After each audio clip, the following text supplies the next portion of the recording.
అస్సలాము అలైకుం వరహ్మతుల్లాహి వబరకాతుహు. అఊజు బిల్లాహి మినష్ షైతానిర్ రజీం. బిస్మిల్లాహిర్ రహ్మానిర్ రహీం. శాపగ్రస్తుడైన సైతాను బారి నుంచి సృష్టికర్త అయిన అల్లాహ్ యొక్క రక్షణని, అల్లాహ్ యొక్క సహాయాన్ని, రక్షణ వేడుకుంటూ ఉన్నాను. ఆమీన్. అల్లాహ్ ప్రవక్త ముహమ్మద్ సుల్లం గారి పైన శాంతిశోకాలు కురిపించండి వల్ల ఆమీన్. ఎప్పటికీ అంతం కానీ దేవుని మాటల అద్భుతాన్ని వ్యాప్తి చేయండి, మాతో పాటు విస్తరించండి అంటూ ఇక్కడ ఒక ఇమేజ్ని మనం చూస్తూ ఉన్నాము. చీమలు విరిగిపోతాయని మీకు తెలుసా? చీమల శరీరం దాని బలహీనమైన శరీరాన్ని రక్షించే మరియు మద్దతిచ్చే కఠినమైన బాహ్య అస్థిపంజరంతో అమర్చబడి ఉంటుంది. ఈ కఠినమైన అస్థిపంజరం వశ్యతను కలిగి ఉండదు, కాబట్టి అది ఒత్తిడికి గురైనప్పుడు అది ముక్కలైపోతుంది, గాజు పగిలిపోతుంది.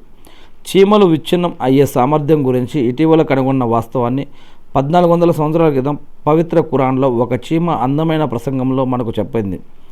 సర్వశక్తిమంతుడైన దేవుడు ఇలా అన్నాడు, వారు చీమల లోయకు వచ్చినప్పుడు ఒక చీమ ఇలా అన్నది, ఓ చీమలారా, మీ నివాసంలోకి ప్రవేశించండి, ఎందుకంటే సొలొమోను మరియు అతని సైనికులు వారు గ్రహించకుండానే మిమ్మల్ని నలిపివేస్తారు.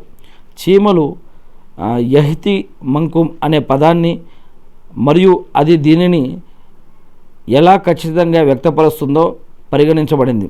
శాస్త్రీయ సత్యమా? దేవుణ్ణి స్తుతించండి. అల్లాహు అక్బర్. అల్హమ్దులిల్లా.